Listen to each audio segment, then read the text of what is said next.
Thixo ophilayo. Mafunga ngajiki. Sifungile. Wena usingombe isifuba.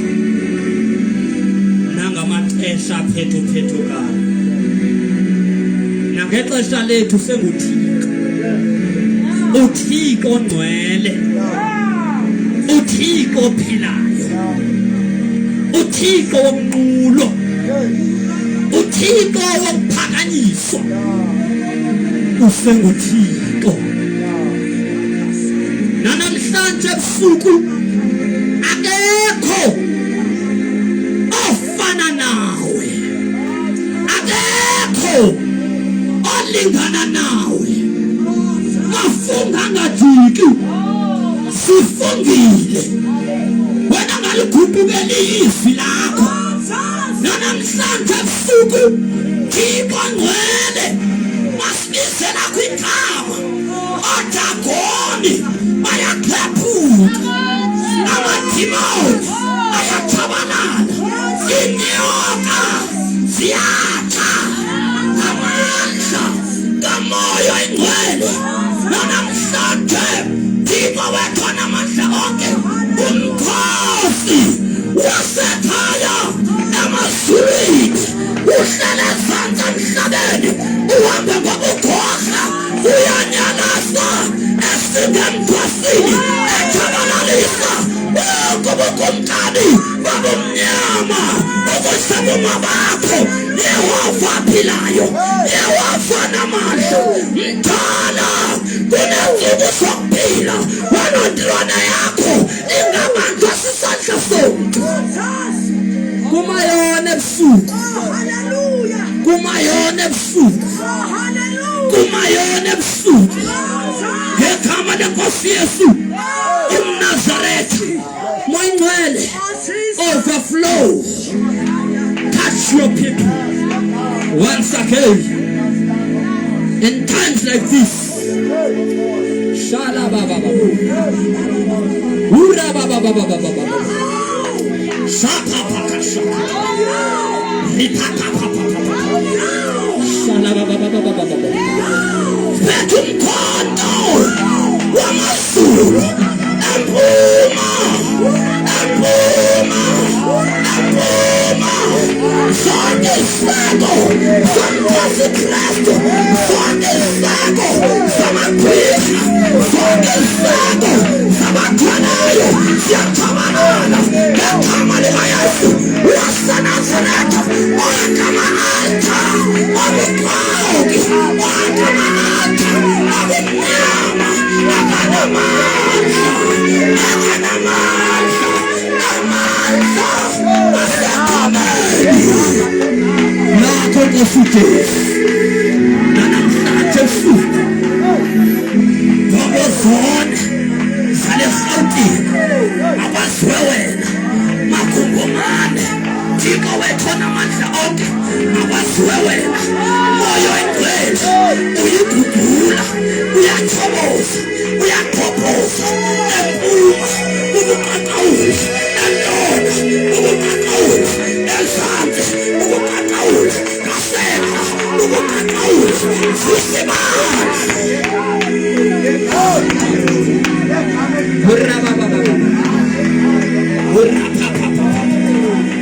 Take over, Holy Spirit.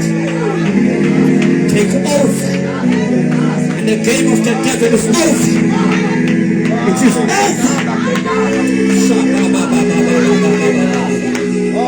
Thank you, Holy Spirit. Thank you, Holy Ghost.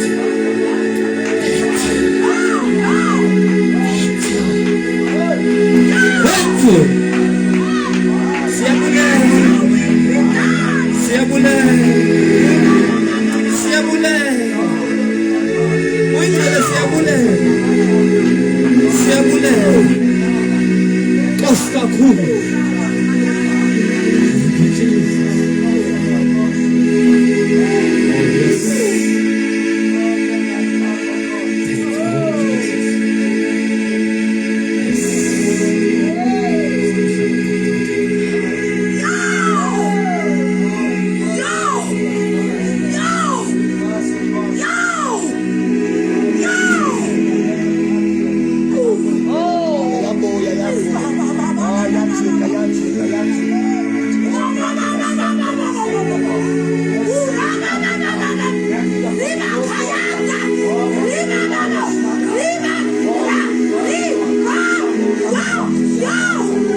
Hallelujah.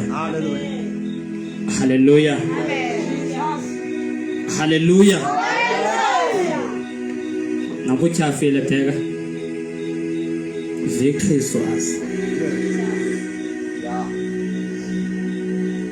Amen.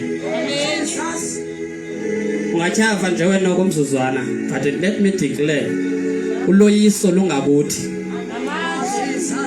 If usebandleni lika Yesu, uloyiso lungakuthi. Hallelujah. Amen. Ndibulise quickly sifundiswe sithandazo siyolala. Tata umfundisi uMaqhashu, amama Maqhashu, lasibazama ngezandla.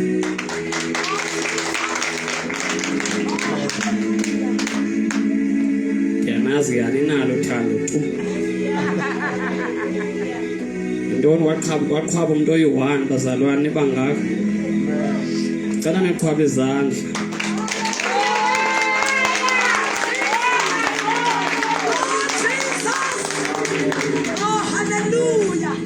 Mawungathi uhamba intente kufezakala izwi likaYesu lesiprofeto elithi ngenxa yokwanda kwakobi kophola uthando kwabaninzi. So supholelwa luthando uhamba intente. Because once wapholelwa luthando yazi uba awuzoqhileka. Bayibhayibhile ithi njengoba njalo yena sikwanjalo kulo mhlaba. UThixo usenalo uthando mos. Ukhona oyiphika loo nto. UThixo usenothando ne? So nawe xa ubiza uThixo unoYesu unomoya ingcwele sukupholelwa luthando. Amen. Hallelujah. Hallelujah. Ndibulise kotata bonke ndicela sibazame izandla.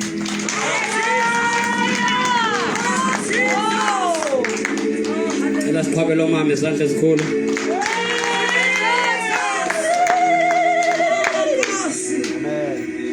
Kodwa nimshafise kodwa. Nafune ngomsomfundo ndihambe. Ndihambe. Niyachafisa bazalwane bami kakhulu. I don't want to lie. Because ndingena visa enye into umfundisi uThixo azondidina. Kodwa hayi ngabantu balapha. Amen. Kule khulu. Amen. Yabazalwane niyalazi ixesha.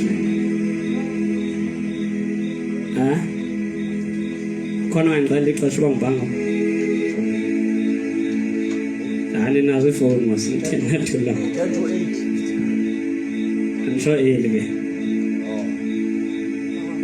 Eli kulolu ba abantu balazi. Bonke futhi balazi.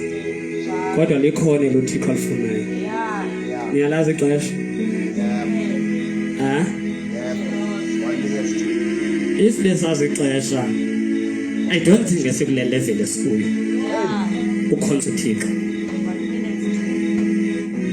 Ngesingekho kwizinga esikhulu tu abesilazi ixesha uba kuxeshana. Amen. Bulise kakhulu bafowethu, bulise kotata wethu, bulise Sunday school, bulise nje lonke ibandla likaYesu. Sonke sithi amen. Hallelujah. Yena nje bazalwane bam, Thixo athethe nathi kakhulu ebusuku. Alento lihluphayo kakhulu ngelibandla lesiphelo. Xesha sikulo. Amen. Hallelujah. Sathetha ngento yexesha. Kubalekile ba xa ukhonza, xa unoYesu, know the time. Lazi ilixa. Understand the time. Ithi ke iBhayibhile ku 1 Chronicles chapter 12 verse 32. Baba nonyana out of millions. Baba nonyana abayi 200 only out of million yonyana bakaSirayeli. Aba appointwa nguThixo ukwazi nokuqonda amaxesha nento uSirayeli olibandla likaThixo ekumela yazi asogqibenze yona. Amen. Nebandla likaKristu liyabadinga abantu who will be assigned to Thixo to know and understand the times and seasons of God, so that kungaphilwa careless libandla, kungakhonzwa uThixo careless, angamejarisha uThixo. Amen. Hallelujah. Jesus. So bazalwane bami, uthi uThixo thina sizelwe sele inkwenkwezi, the stars above itshona. Amen. Hallelujah. Hallelujah. Ngokuitshonayo kunomsebenzi ongakenziwe emhlabeni leli bandla lesithelo. Amen. Amen.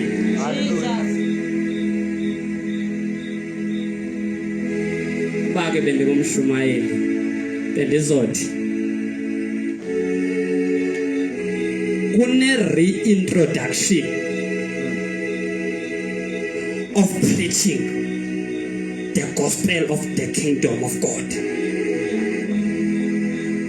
Kune reintroduction of the great outpouring of the Holy Spirit. Ekudingeka kuba wonke umuntu okholwa kuYesu alazi lixa esikulo. Wake wathi omnye umuntu okhumshayo, to know your background is to know where are you going. Amen. To know where are you coming from is to know where are you going. Amen. Hallelujah. Ibandla uKristu Yesu awalifelayo ngensuku zesithelo alizazi balisukapi. And lingazazi balisukapi alizazi apha liyakhona. That is why liphila careless. Isono kusisonka. Isono sithethelelo kusetyenziswa iBhayibheli. Alibhalwanga izwi likaThixo in order for us to defend basidle isono. Kodwa libhalwe ukuze sizidefende against Satan. Ibandla alizazi tu uba lisukaphi. And manthethe lento, ibandla lilahlekiwe nguThixo. Masiyithethe njinyana. Ngiyamkhumbula uSamson evuka entombini enguDelila. Uthi ndiyakuzivuthulula ndiphume njengayizolo. Ethi iBhayibhile wayengazi uba uThixo umshiyile. Ayisantsho xa uwedwa ke ngoku uyamva uThixo uwedwa nje uphantsi na ukhumva uThixo akakuvizithele uwedwa.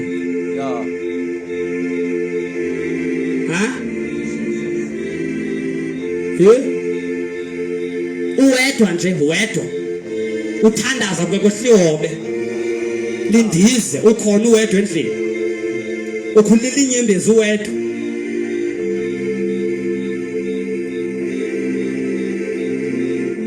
Ngoba Joshua bakhonze bedlula bemazi uThixo bemoyika bafa bonke kwazala isizukulwane esithetha ngoThixo singamazi namandla wakhe siwaphika. Niyazazi bandla uba nisukaphi, niyazazi uba niyaphi.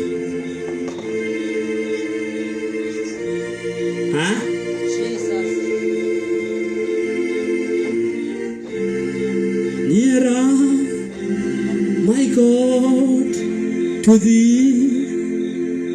Nearer, my God, to thee. Nearer, my God, to thee. Nearer,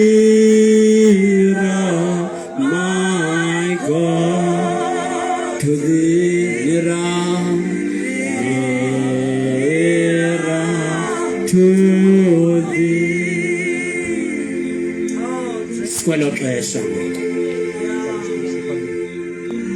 apho ungasadingi nanhlangano eninzi kodwa udingeka wena uwedwa uhlangane noThixo. Amen. Inkwekwezi endithetha ngayo ngamandla kaMoya Oyingcwele. Ibandla lwazi tu lathethwa ngawo bathakaziwa lanqanda isono emntwini lenza woyikuThixo wedwa la enza uThixo umoya ikulele ube nenhloni kungengathi uvumuntu oshumayelayo omnqanda ukuthi yeke lento amandla kaMoya Oyingcwele. Ibandla likaYesu lonke all over ayinini nodwa apha kulo lonke ilizwe lase-South Africa ngenxa yokungazi ixesha nokungazazi uba sisukaphi siyaphi. I-carelessness yokuphila sithethe ngoThixo ongcwele singekho ngcwele yenziwa kukuba asizazi singobani, asizazi sisukaphi, asizazi siyaphi. Kukhona apho silindwe khona. Kunamadoda afela lento aqhawula inhloko, amanye afaka emlilweni, amanye akhona eminqamlezweni efela lento sekudlalwa ngayo ngoku.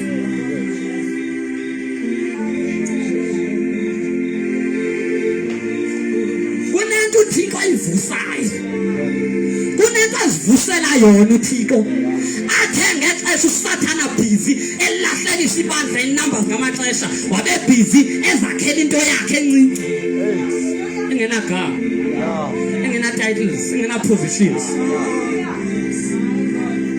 Kwaye lento njengoba yenzile ugqibile because ingcako icala kaSathana kugqityiwe ngezinto ezizokwenzeka nakumele ibandla lilungiswa ngoku lisusiwe emhlabeni. Umchasi Kristu ngeekontinent ezimbini ugqibile tu kwicala labo yonke into bayigqibile. Ngurhulumente oyi-1 bamgqibile, icawa enye bayigqibile, imali enye bayigqibile. Uthi kuphela ngenxa yalowo bambezelayo ngeke uSathana ngitsho naseGoli ngeke enze amanyala agqibe ayonisa iGauteng yonke. Ukhona noba mnye ozoma amele lento engasayixubi nento oqhutywa ngazo.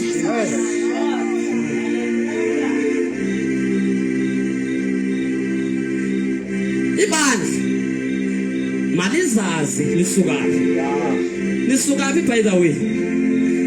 Uqalo loshunyayelo lweendaba ezilungileyo zobukumkani bukaThixo luqalwa nguYesu.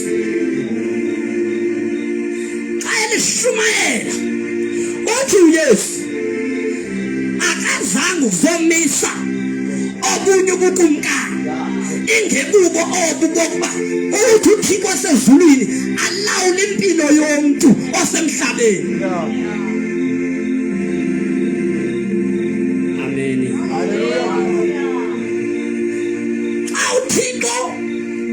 Ezulwini nasemhlabeni kumele kune-governance system engcinelwa lizulu, engcinela izulu, hayi ngokuthetha ngoba ibandla liyathetha but i-character ayithethi le nto ithethwa ngumlomo.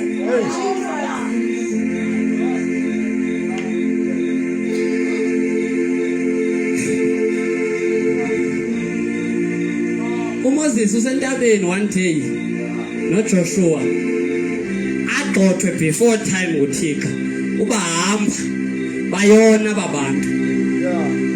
Xa ephakathi entabeni banengxoxo noYoshua uba uthi uYoshua ingathi boyisile. Athi uMoses aba bantu le ngxolo bayenzayo ayoyokoyiswa kodwa ikhona lento bayivuyelayo. nebandla likaYesu lekulo moment. Isizathu nasi sisuka kulahlekiso lunzima. Awusindile. Funeka umbulele uThixo ngalokho.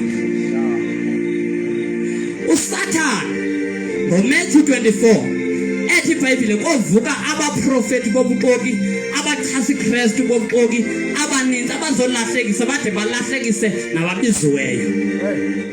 Wenza sure uba uya revive okanye uyavuselela yonke ilizwe laseMzantsi Afrika evuselela ngobuxoki.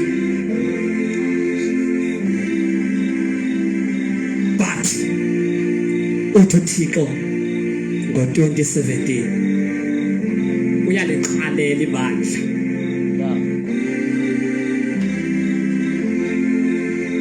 Noba mnye mfundisi omshumayisayo. One entering heaven is better than billions going to hell.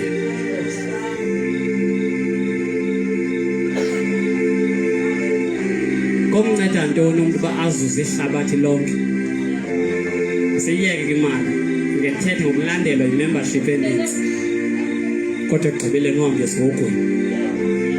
After having Bible ekuwonisha ngoYesu 22 times ethi ningayi esihogweni. Abamnye tata okulandelayo. But as long as uphila lempilo idinyanwa lezulu.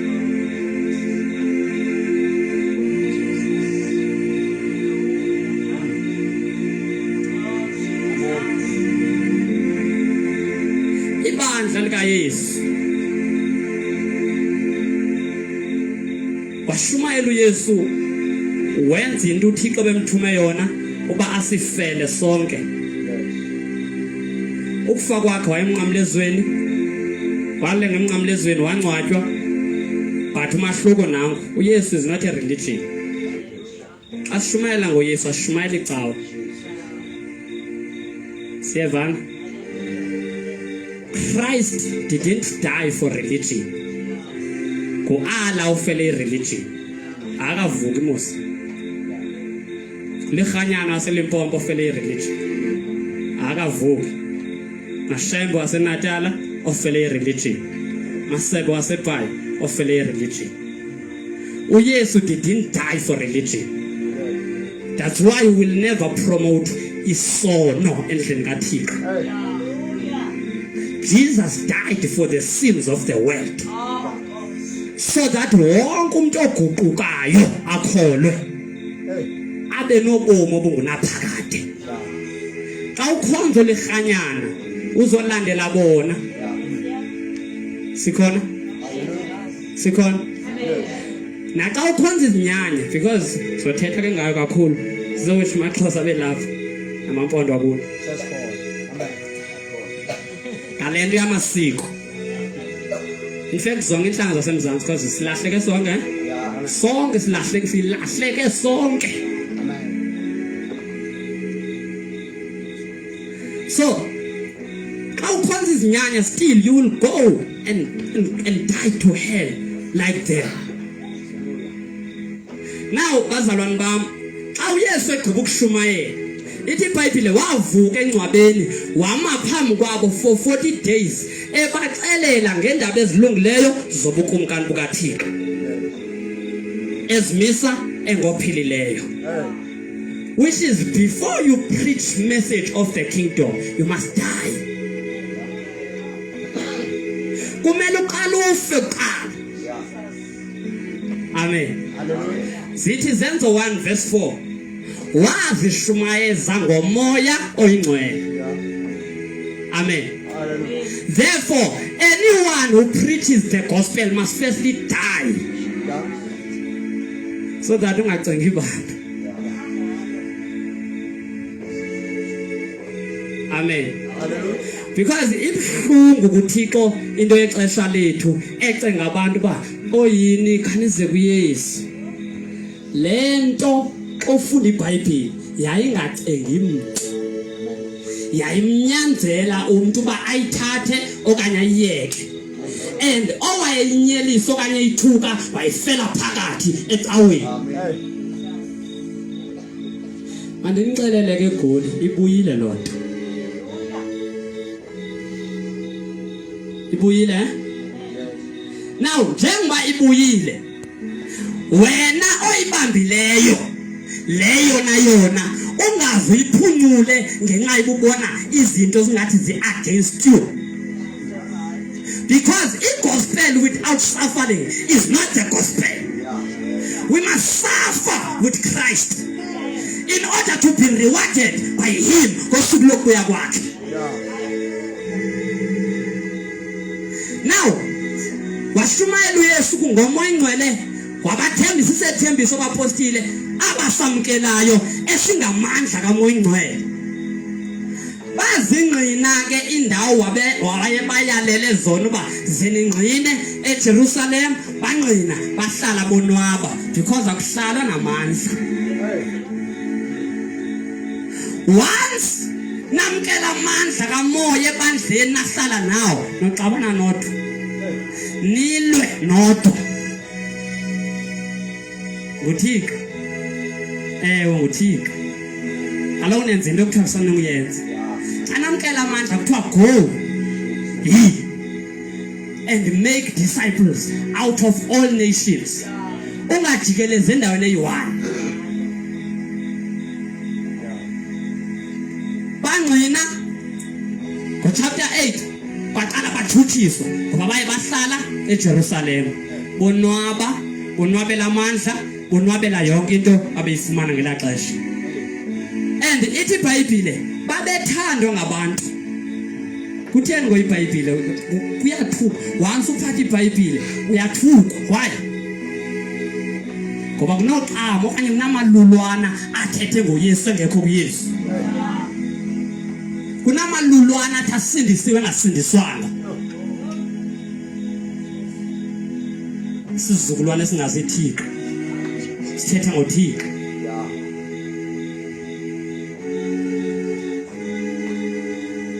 Kwakushumayela abapostile wabathuthisa uPawulos engasetyenziswa nguSathane, esetyenziswa nguThixo for his purpose, to shake the church ibuyele back to its position. After bethuthisiwe kwanyanzeleka uba kwiindawo zonke abakuzo bavakalise ngoludaba lobukumkani. Then bakuvakalisa bahamba abapostile kwavuka umuntu ekuthiwa nguNero waseRome, ekuthiwa wayengacengi noba ungumama noba ungutata noba ungumntwana omncinane, wayekoja qha akufake emlilweni akubhraye. Ubungumama kusikibelela i-1 asegqiba kubuza uba lo Yesu wakho ingabe usamthethelela na ukuthi ewakuphindele esibili.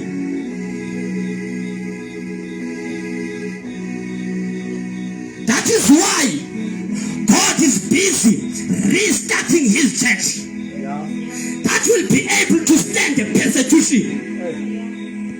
Ngoba intutshiso zeza lendlela, ngoba intutshiso zeza lendlela, and singazaliswana ngamandla kamoya somphika sakhonjwe ngemela uYesu.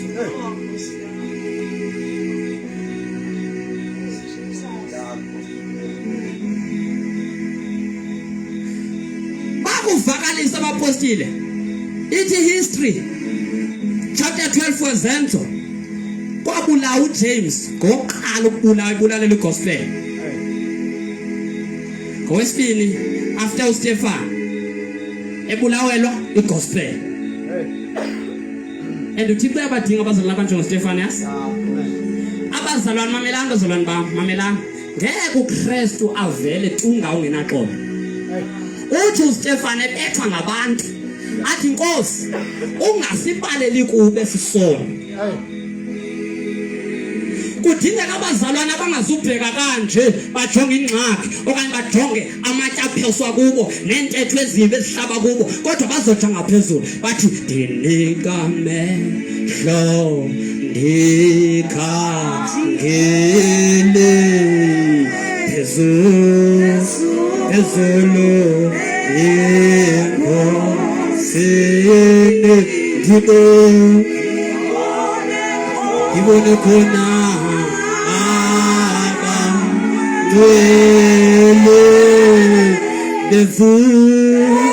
bevuya yenkosi. Ngelo xesha amatye waseGoli akubetha, kuphikwa ubungcwele ngabantu beshumayela uYesu.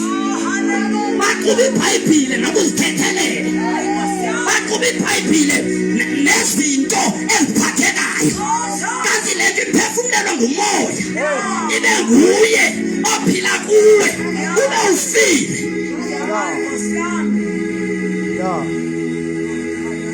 Ngoba kunamatye esiwakhutshelwa ngobantakwethu, esiwakhutshelwa ngodadewethu ngenxa yezwi likaThixo. Ayiqali ngathi loo nto, yaqala kuYesu esimlandelayo. Yesu abapostile ababemlandela, nakuthi kumele kube njalo. Asivukelwa ngabayedeni, kodwa sivukelwa ngabathetha tongues. Besendaweni, bekwi-leadership, bekwi-chat board, bavukele le nto, baphike amandlayo.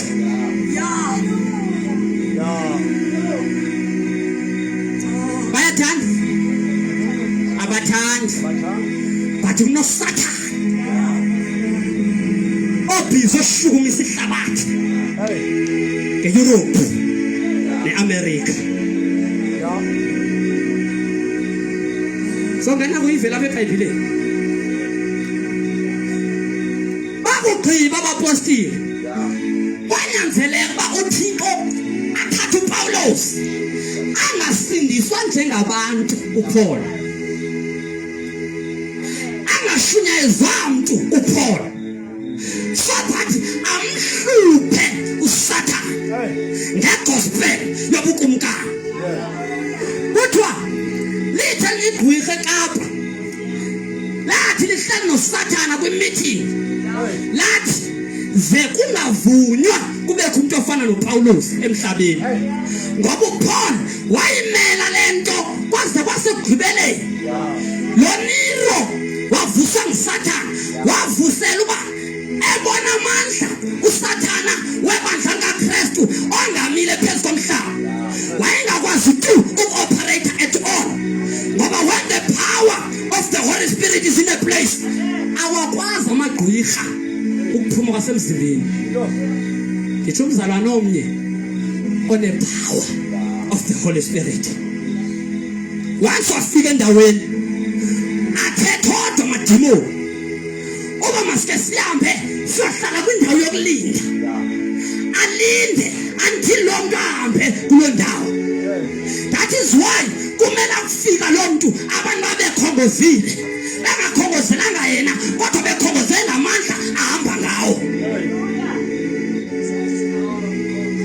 Bazalwane, akhona amandla kaMoya Ngcwele athululweyo adingwa libandla likaYesu. Ngoba kulo nyaka uzayo ngunyaka we-great harvest. Ibandla linaba ababelekisi, izibeleko zinabantwana but akho mandla okuzala. Isaiah 37 verse 3 likwesa stage ibandla. Kunzima ukuzala ebandleni, and njengoba umpostile uhamba umisa intente, kuyathethwa beGoli kakubi, not kakuhle. Because if we do understand who are we, then we cannot fight alone. If bekuthiwa ibandla liyazazi bani ngobani, bekungamele uba njengomfundisi unikwe igrace bahambe nentente. Now wonke umuntu ongakwaziyo ulokwe egxeka instead of supporting. And by failing to submit to the anointing ebekwe phezu komntu, then uyaphoswa nguThixo. If awukwazi ukumisa ntente, ngoba wenilele awukwazi ukuthandaza, yama kulo mntu ukwazi ukuthandaza. I-gift eyi-1 cannot make you stand. Okay, yayinjongo yayintoni injongo kaNero kaSathane ngoNero? Yayikukugqiba i-Acts chapter 2, apho kuvezwa ibandla lisemandleni kaThixo. usebenza ade aseta nexesha lokuthandaza apho kuthiwa athi amadoda ezongena etempileni kunomuntu ozalwe for 40 years engakwazi ukuhamba wathi hayi thina sinayo imali kodwa siphethe igama ambamba phakama ibandla linawo amandla nakwenkwezi sizelwe sejona kodwa isengabuya ikhanyisa kokugqibela ngoba after thina akekho landelayo oshumayelayo anganenkani ongekakholwa ngoku kube ngazi nebandla kuba lingalumkisi ngokuqhilwa kwebandla. Those are the major messages that God demands in the church. But ukwazi ukushumayela ngoqhilo ungazange uqhilo qala. You must firstly be rendered.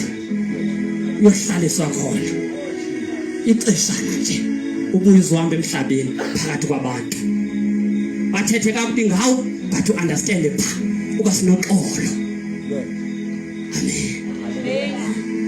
After kufe uPaul washiya kumpostile oyi-1 ekuthiwa nguJohn naye nguye ke ekuthiwa wafa ngendlela enormal. Ndicela wonke umuntu ozibize kwi-fivefold engeyiyo ndicela ukuthetha la mazwi sokucela bavele uthethe cha amazwi athi their time is over. Not is over ngoba khona bazongena but because the Holy Spirit will take over. Sikwisizi yamandla kaMoya Ngcwele. Sikwisizi yomlilo kaMoya Ngcwele. Apho nomntwana na 2 years if sekwazi ukuthetha womva kubebezela isimilede. Womva ethetha ngelwimi ezintsha. Ngoba lixesha lalonto ngoku. Kwakufu John kwabe kuphelile nge-12 yabapostoli kaYesu. Yahamba iminyaka kuthiwa kwahlala iRoman Empire ibuza kubazalwane of the then uba yintoni lento kaKristu ingafeyikekiyo. Yintoni singayenza ukuze siphozise amandla wayo sizoninika imali. Bathi ke obishop baseRoma zigift zikaMoya Ngcwele. Okwesibini i-fivefold mayikhutshwe eBhayibhelini noba ikhona mayingasebenzi ebandleni. Uthobalisayo the church of then yayilawulwa ngengqondo. There was no revelation at all. Amen. Cela ngifunde nje iverse sibembini sizothandaza. Funde pha kuDaniel chapter 7.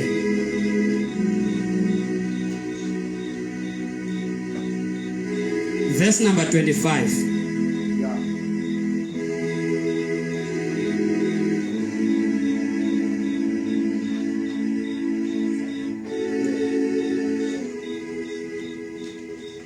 The Holy Spirit must come down in Africa.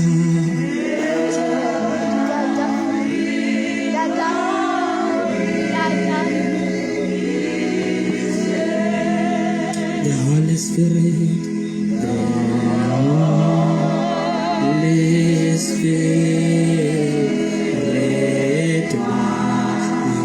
must come in Africa.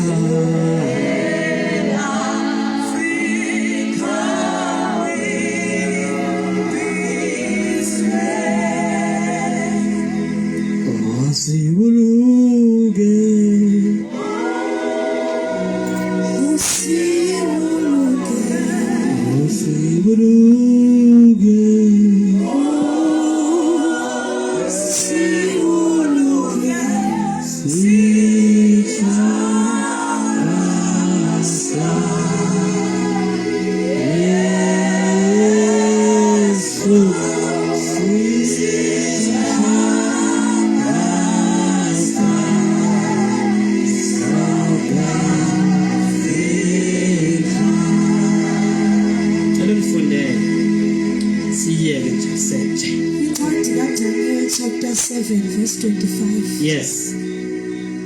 Athethe amazwi okuchasene nosenyangweni. Athethe amazwi which are opposing God. Yes. Abonakalise abangcwele bosenyangweni. Cela sifunde kakuhle isixhosa sakho. Ngiyacela ungandoyiki. Funde nje kakuhle. Njengomuntu olifana nawe. Yes. Abonakalise abangcwele bosenyangweni. Khawuthi abonakalise. Abonakalise abangcwele bosenyangweni. He shall fight against the saints of the Most High God.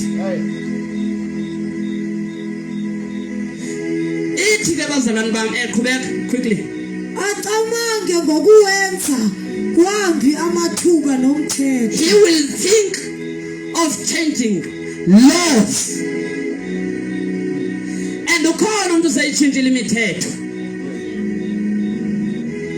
Noma bazalwane bami uthiwa masife ngenxa lento. I am ready to die for this gospel. Kunezinto ezingathethwayo libandla. Because liphele eBhayibhelini ingxaki. Noma iBhayibheli libalekile ukuthandaza. Iyona nto ibandla lifike libethwe kuyo. Ukuthandaza to the point of uthathe from South Africa to another country.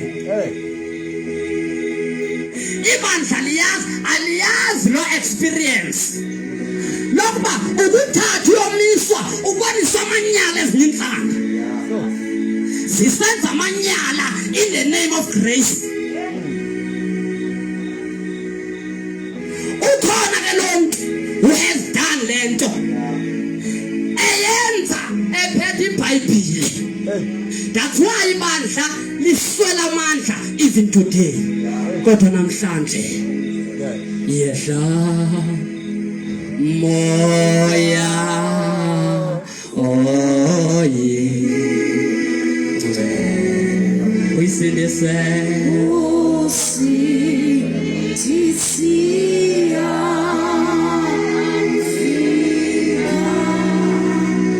bavuka abantu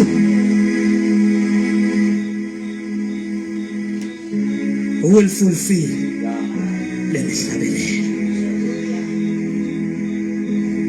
Noma ningayikhomba kulamazwe asenhlakwenu kodwa mina ngizonixelela ba uthe uThixo ngo2018 ilapha lento.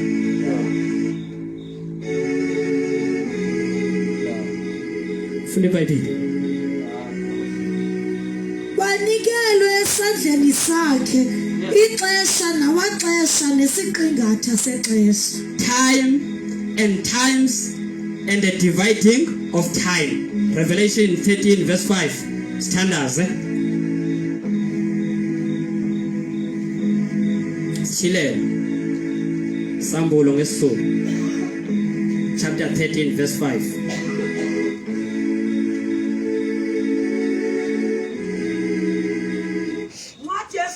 Chapter 13 verse 5. Yes. Izilo ezibili. Sasa sinikwa umlomo wokukhuluma. Izinto ezinkulu nenhlamba. Izinto ezinkulu nenhlamba nokunyelisa nokuthuka. Yes. Sanikwa amandla okwenza lokho. Izinyanga ezingama42. 42 months. Kwa fivefold. Sine calculator, not scientific necatio. Amen. Sine geographic map. Amen. But yona sisebenzisa spiritual map. Amen. No calculation, we don't calculate as human beings. Amen. Se calculate spiritual. Now, Lord Daniel 7 verse 25. Wenzekile xa ufunda isingesi sothi 1.260 days ku Revelation chapter 13. Amen. 1,260 days. Then we church history endithi masizazi sisuka phi. Thina sizelwe ngoGenesis 3 okokuqala. Sele koniwe emhlabeni. Okwesibili sizelwe sonke, I'm sizelwe sonke selikatoliki lona ke lesilihlabathi. Kunelizwe liyi1 ngendalithanda apha eAfrika. Lithatha yonke into kaPope, thatha ipictures oMaria asifake emlilweni. eCongo. That's how I wish my beloved South Africa can do the same.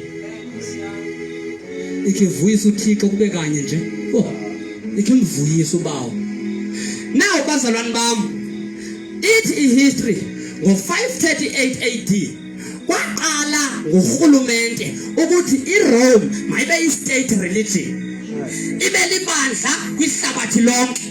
That's why you will never find them ezilalini. Amedolophini njenge Universal Church kaSatan. Hayi kunomuntu omaziyo. Uzenhande kuncede before ngigodo. Xa ukhonza Universal ukhonza izibhorho kalo. Ukhonza abantu abafileyo. By the way, kwabefundisi bakhona ngeke uthathe umuntu ozalwe apha eGoli. Kothatha isibhorho ngapha eStern Cape sizoshumayela ezomfundisi wase Universal.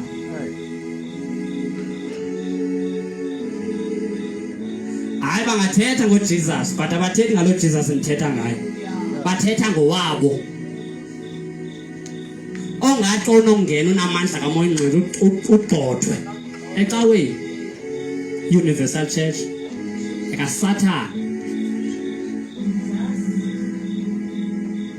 neRome ke kaSatan, because we tenfold kaSatan. Upope lokho ngoPope bonke ngo first to be reported into Satan ayifunayo.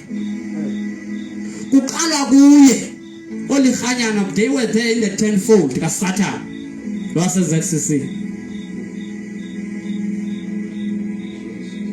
Hayi sivele kunini ubani nazo endlini xa nize nazo kwamse lapha. Yafelwa lento. Lento le yafelwa le. Kuba yafelwa nathi soyifela. Now 538 until 1798, 1260 years. IKatolika izenzela ebandleni likaThixo. But God wakhweletha uThixo esezulwini lakhe ngokuba akathuli uThixo umhlaba wonakele. Uba nayo into ayayenze ngomuntu noba mnye onhliziyo yakhe ilungele ukukhongoza inhliziyo yakhe ayivayo ebuhlungu. Njengothixo kubuhlungu ngenxa yesizukulwane sethu esingamoyikiyo, and they cannot fear God until the church firstly fear God. I-character kaKristu ingekabikho ebandleni, abangaphandle basazomthuka uYesu. Uthi Romans 2 verse 24, igama likaThixo linyelisiwe kwinhlanga, which is abangakholwayo ngenxa yabazalwane. UKristu emlonyeni kwathi uyahamba iyakwantshabalala.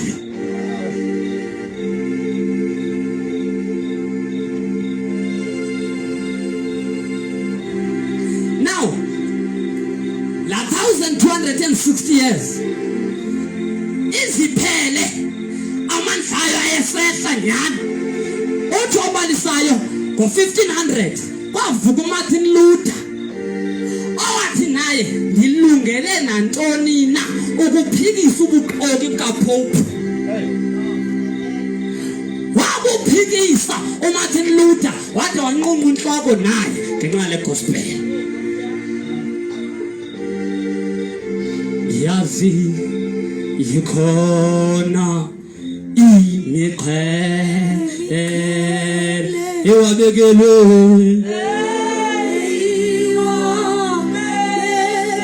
wabegele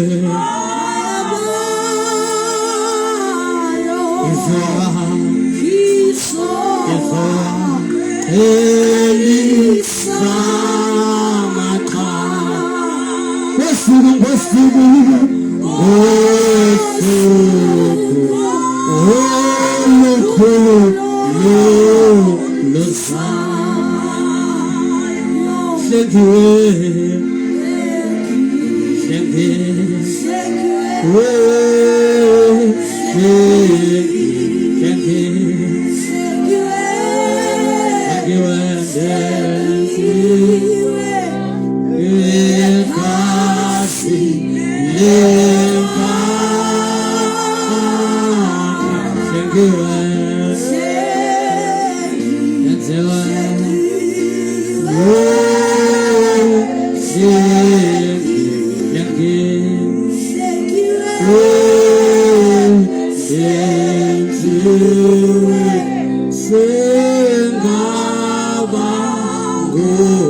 Singabantu abathanda ukugida kakhulu.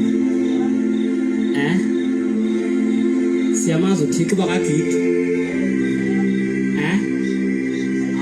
Uthophana uhlale endulisweni. Akadanise uThixo. Njengoba sidanise awa. Akufika imfundiso siboreke.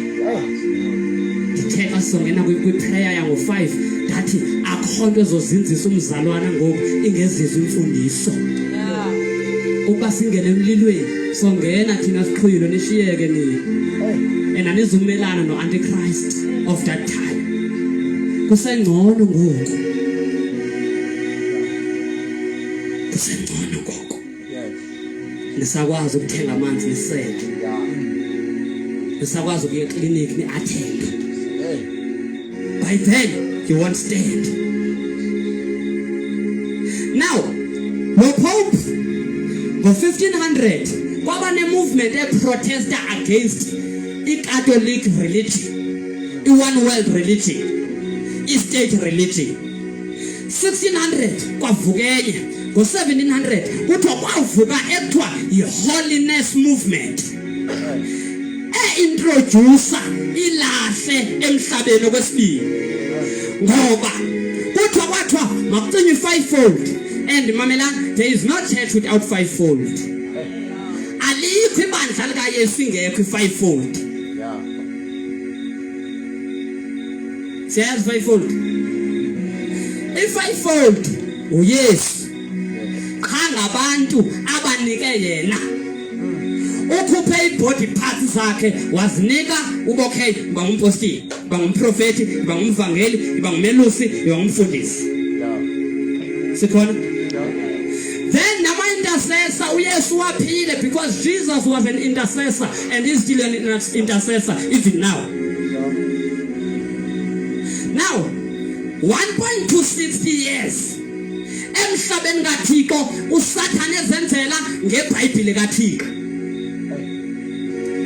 Esithi uPope phile sonweni uhambe uyongena engcwabeni before ungcwatywe kunamanzi ekuthiwa yi-purgatory osodluliswa kuwo ukuze uhlanjwe sonweni. That's nonsense.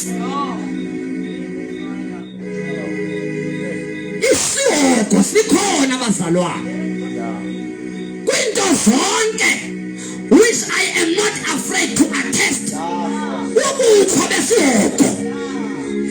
And kwaUyesu losimlandelayo walumkisa ngesihoko more than ukuthi makungene ezulwini. Lo Pope 1798 ixesha lakhe lehla, but ibandla yena bethwa ekwazini ixesha nasekuhlaleni in the realm of the spirit.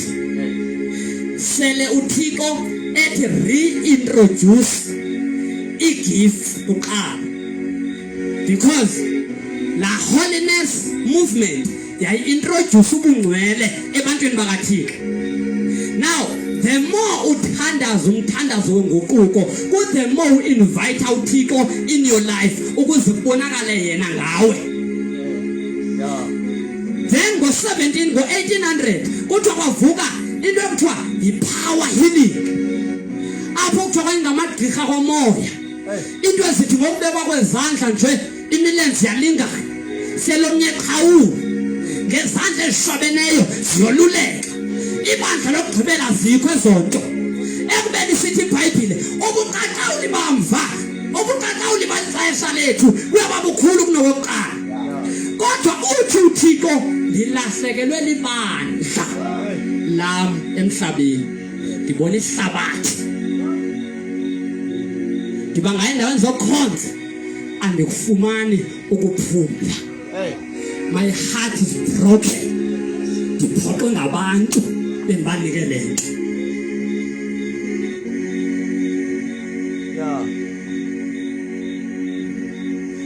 sazalwa sibethwe isono and engqinele uThixo lonto ngokudemonstrate amandla okuphilisa ngoba ngena bene-wheelchair baphume benjalo ubungenele nesono uphuma nazo sibeyite kodwa bengene nesiyi-1 uphume ejola wophuma ujola west uyacawa loo mntu ehlabelela sometimes mhlawumbe ubetha i-keyboard omnye ubekwe nakwi-intercession umoyingcwele akahlali ebandleni umibandla lingasilethi isono to invite the power of the Holy Spirit ukuzimelane nama-satanist nama-devil worship namagqwirha namadimoni kudingeka uba luma ngaphambili makazane nale ndoda engumoya oyingcwele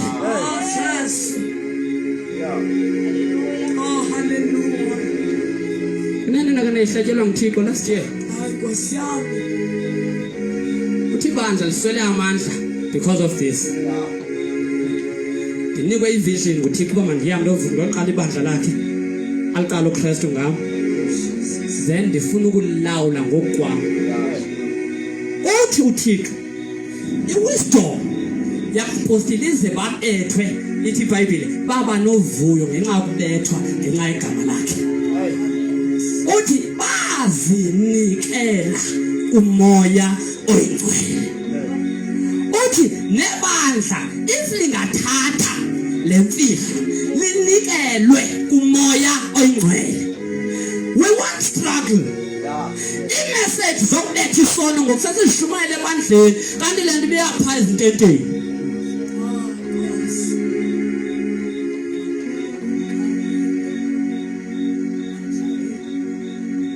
kodwa unento entsha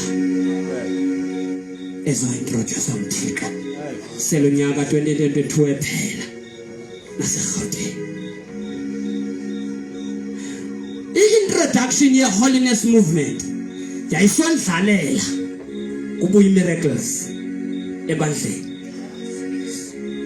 ngo-1900 kuthiwa kwaba nomuntu omnyama e-America e-Azusa etha wababalwa nguThixo ngokwehlisa ilahle likamoya oyingcwele ngaye ngo-1906 yabuya into ngo-1908 1909 kwaqala ibandla i-movement ekuthiwa yi-faith movement apostolic faith movement yazozalwa i-faith mission eSouth Africa and wonke umzalwane ose-faith mission makangagcini babasindiswe bodwa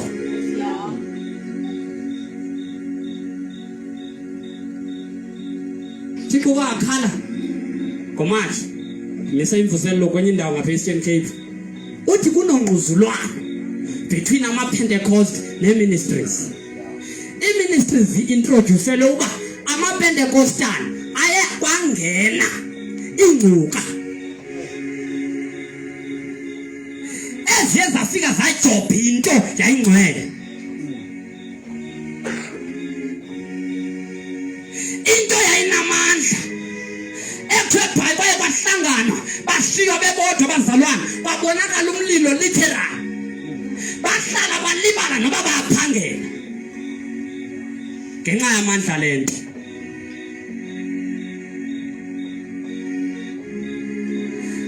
ibandla introduced i-fivefold kuthiwa ingu-1950. From 1950 until today ayikahlangani. Lisemva ibandla ngamandla kaMoya Ngcwele nge-72 years. Phenduleka ke mzalwane wami kule nto ubukade uzibuza uba kutheni namhlanje nizova amandla ngomso ndizivinduwile. Kungokuba sisemva nokuhamba noThixo ngange-72 years. And loo nto uThixo ayimonwabisanga.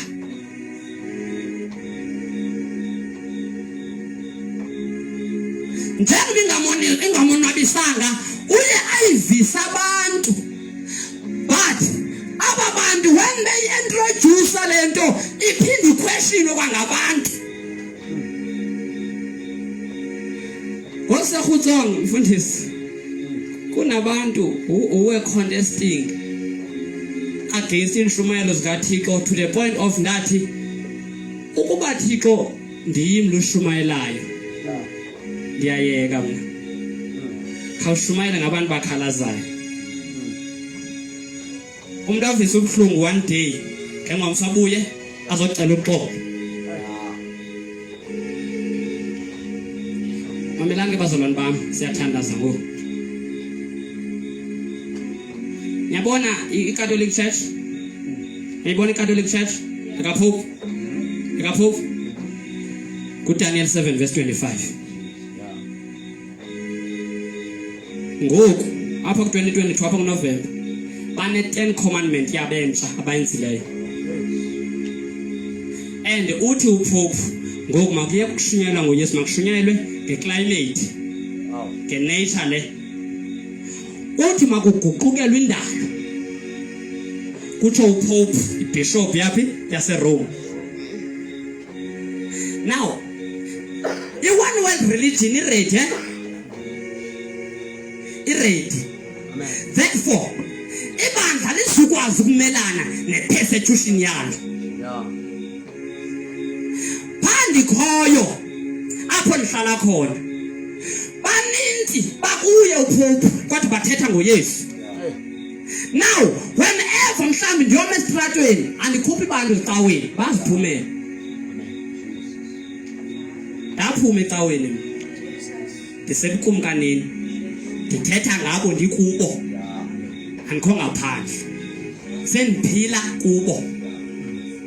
Now xa ndime esitratweni ndishumayela kuqhwaba abahedeni more than bakuqhwaba abazalwane. And all to find out aba bazalwana bakulo Pope nje akululanga uba when you speak the truth of Christ baguquke. Now no Pope akamonwabisanga uThixo. And icontinent zonke azizuhlangulwe ihenye ingeyiyo iAfrika. iAfrika qha ezoma i-introduce into entsha kaThixo ehamba ngokuqaqawula nehamba ngamandla kaMoya Ngcwele ukuthi ihlabathi lonke lithi nqa. Nokuyajonga amazwe aseAfrika onke alikho elona njengelethu. Kusuka amaNigeria ebona i-sex e-free elizweni lethu.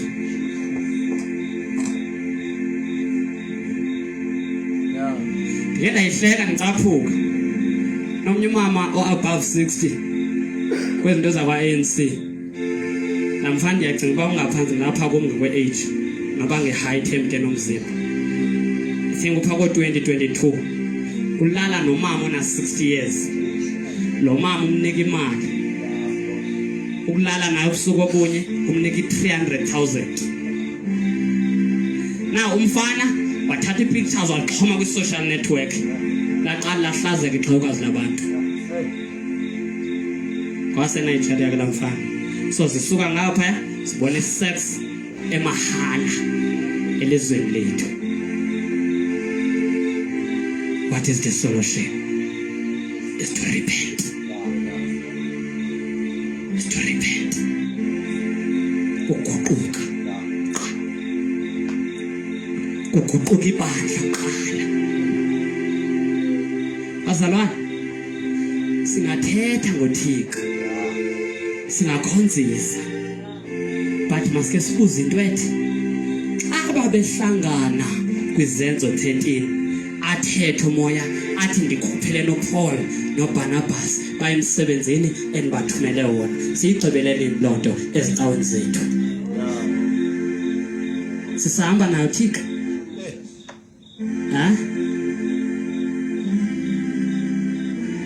Hayi bomama niyacala senoba lusiza. Usathetha uThixo ezicaweni zenu. Nandithethi ngomntu ozotyhila iBhayibhile because we have so many eloquent preachers. Amaciko eBhayibhile. Uthi uPaul xa ethetha ubukumkani bukaThixo abukho ngokuthetha kodwa udominate ngamandla. Where is the power of the last church? Ziyephi gatherings ezizobamba amagqwirha endawo? Sentsho i-meeting prayers ze-3 hours ezizokwazi uba lithi belintinga kodwa lizowa apho lihlangene khona. Ziphi izigaba zale nto? Siyamazi uThixo? Do we know God? Kanye sithetha ngaye xa singamazi. Uyabuza uMaria uba ndothini na ukuzala andazana ndoda. Nebandla lingumfazi kodwa limazi umyeni. Aliyivi inhlungu evuka ngumyeni. Umyeni unenhlungu ayivayo ngebandla lokugqibela elicareless. Ngebandla le-titles, le-position, lentshumayelo ezinkulu namazwi amakhulu, lemihlabelo emide kodwa kungekho mandla. Yakhala umyeni. Makoti uphi? Uphi makoti? Uyishiyelele indawo yakho.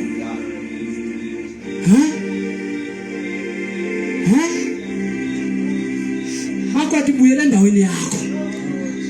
Uyalila umyeni. Uyalila uYesu. Uyalila. Ubunabuya angakhulu 1% kwihlabathi lonke. Ubunakwehla ngoku hlezi uninzi kwalapha lushiyeke.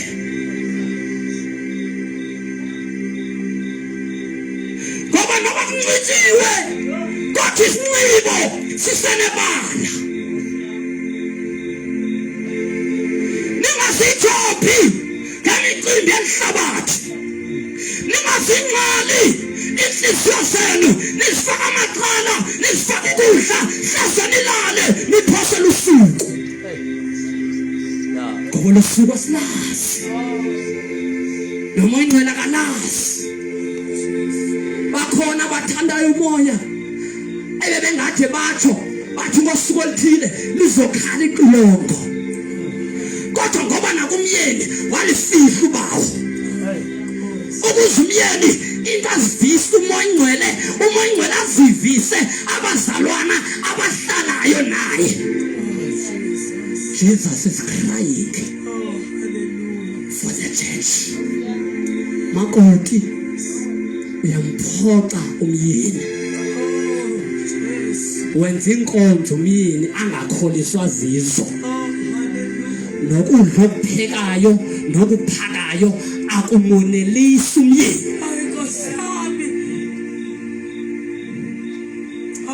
Miracles, signs and wonders, the great harvest cannot happen at all until the church recognizes what she shifted from our position.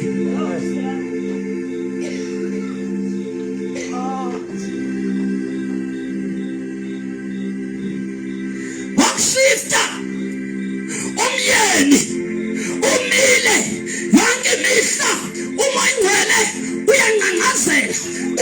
emkhulwini eyoripota uba ndivisa ubuhlungu libandla elisemhlabeni.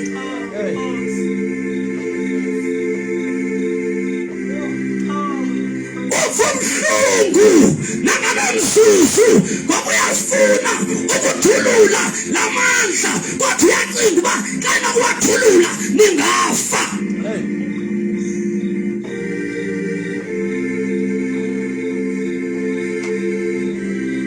Uthi uThixo ngo-2018 ngo-2019 bendimele ibandla ndilifaka kwiglory but andizukwazi ngoba lisesisonweni. Makoti uyaphela unyaka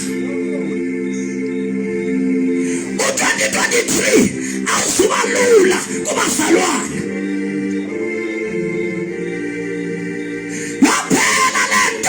Umzalwana ahambe ebhotolweni kwaye umntu azoma wasothatha le nto ingamandla kaMoya Ngcwele.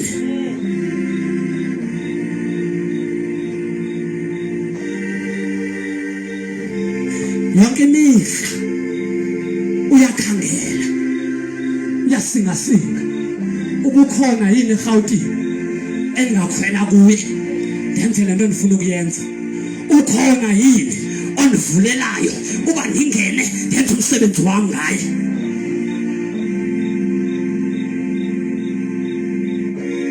Uyakhala uyena, uyakhala uyena, uyakhala uyena. Ukhangela ibandla ebandleni.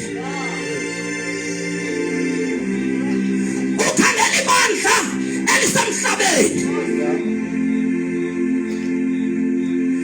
alizonqama ukuthutshiswa ngenxa yalento, alizonqama ixesha lalo ngenxa yalento. Kubuye izigigaba zayo. Kunabantu abangeke baguquke nokungashumayela uthini until babone imanifestation kaThixo ngawo. Can Jesus do something ngomuntu ajoge empumalanga uYesu abembiza?